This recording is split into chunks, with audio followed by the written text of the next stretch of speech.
Hi Stampin' friends.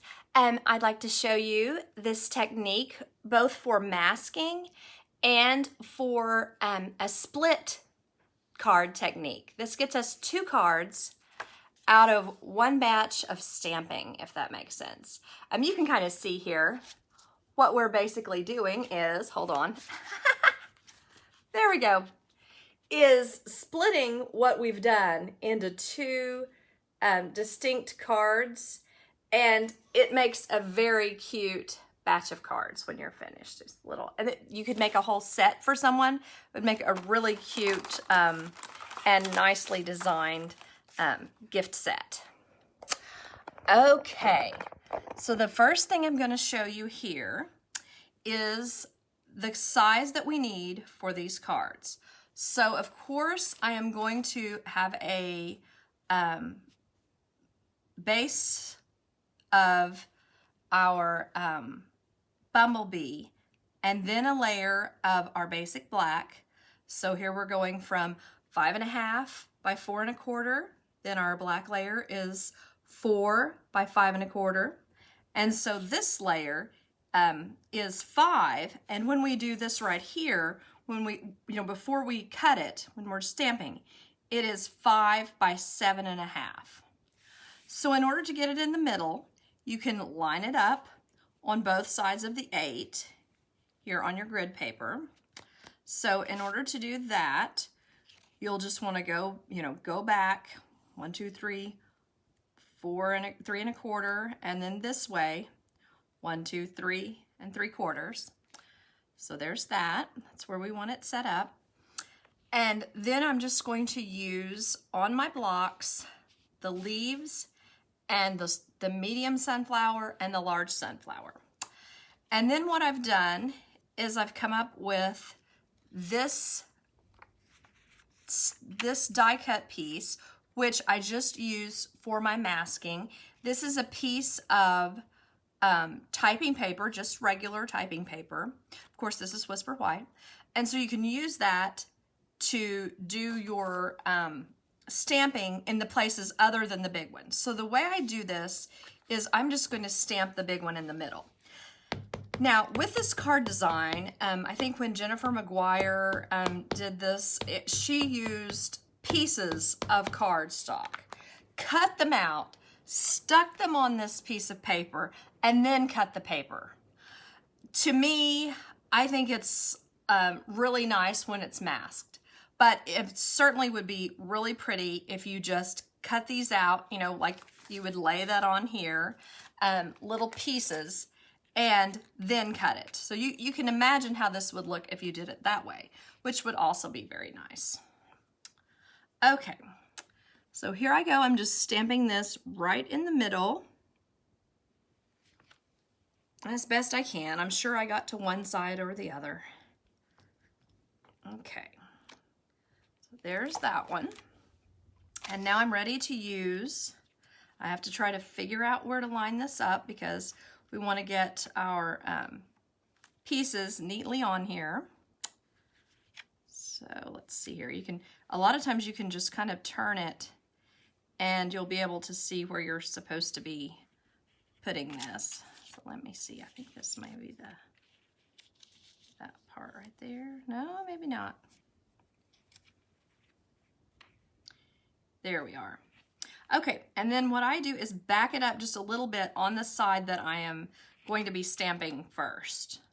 So I've backed it up here on this side because we don't want to actually have a lot of white showing next to the main image. So a little bit's fine because you can cover it when you use your blends, and that's super easy. Okay.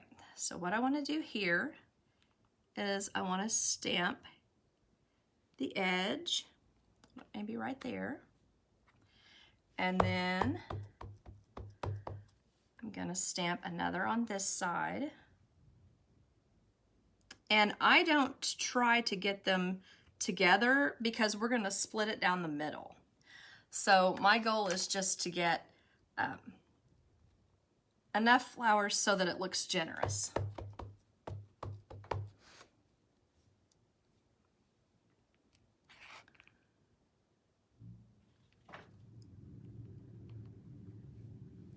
And that one didn't do a very good job of stamping right there. So, but you can see what I'm talking about how we don't want to do that. And then stamp right here. That one did a lot better. Okay, then you're just going to put your leaves on.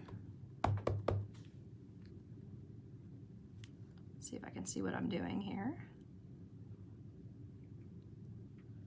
There we are. So you want at least one leaf on each side, I think. So maybe one here, and then scooch it over this way and do maybe one like that. And you know, assuming this one would have looked a little better, you can see how nice these are down here where I did it the way that I told you to do it. Do as I say, not as I do, apparently. So you can see here that these are nicely close, and it'll be really easy for me to color those. But see, even this, as a mistake, still I would cut this down the middle and use this side, because this side is fairly decent, whereas this one is really far away. Another thing that you can do is I'm going to go ahead and cut this, and then you can color these. You know how the same way we color anytime, I like to put the lighter color in the center here, in the center of the leaf, and then do dark around the edges so that it looks like the sunshine is hitting the flower in the center. But you can put, you know, a lot of people go to a lot of trouble and try to go, okay, well, the light is coming from this side. So you can certainly, you know, however much time you have on that, you can certainly spend. And another thing, though, that I thought might be really pretty is to do this card in some pinks, just for variety. So I'll be sure and post that as well, because it's nice to see like some different colors, I think. And the yellow may start to get kind of boring after a while. You know, it's like, how many times can you do a yellow sunflower? So let's see how this looks when I go ahead and put the pink on. Oh, I'm doing the wrong end. There we go.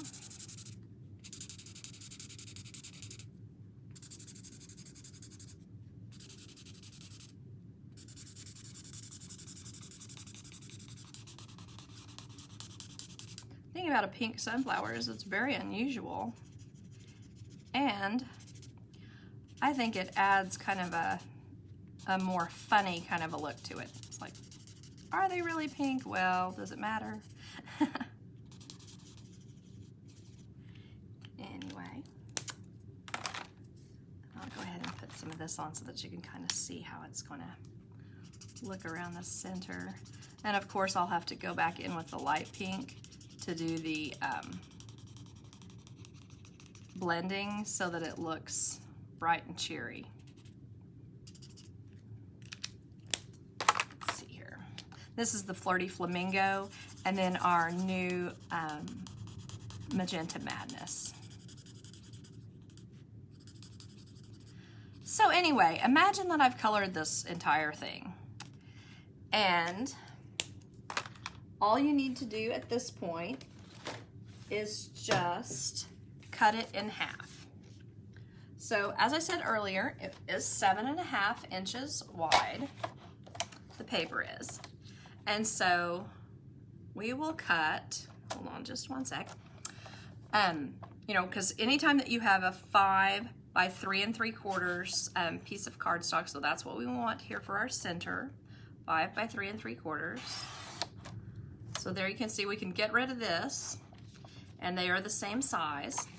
And then this piece, even though I goofed up on the other one, will make a great piece either for like here on a card or for here on a card.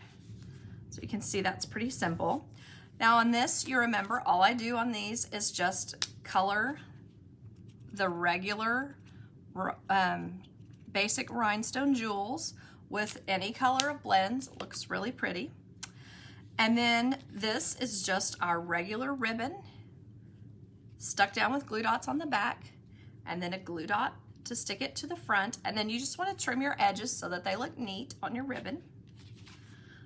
right. And then I used, of course, again, our little pick-a-punch that we can choose whether we like the straight across or the curved top, whichever appeals. And so what you want to do so that you're ready to use the pick-a-punch just anytime is cut several strips that are that fit into these spots. So like this one that we're using today is about 5/8 wide.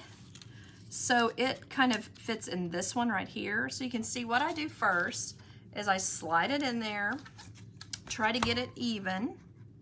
I want it to be the same amount of paper on, the same amount of plastic showing on each side. Try to get it straight. Let's see how that goes. See, sometimes you can get it looking sideways. So what I do, I've just decided that the easiest thing for me to do is to put it in here and look at the back, and that helps me get it a little bit straighter. And then I can see that I have the same amount of paper on each side hanging out the back. I don't know if you can see that well enough.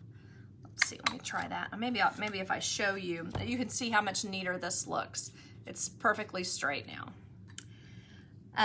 So anyway, that's what I did on these pieces. So it's kind of good to go ahead and have some of these ready to go, and that will save you time, you know, as you go through. You can just have several done, so that like if you know that you're going to use a lot of happy birthday, this is from the Itty Bitty Birthdays stamp set, that you know that you've got plenty that are the right length, and you can just stamp your happy birthdays and you're ready to go. It saves you a lot of time. So I hope I've made that make sense for you, and I hope that you enjoy making this card or whatever card that you make that's similar to it. Thanks for watching. Bye-bye.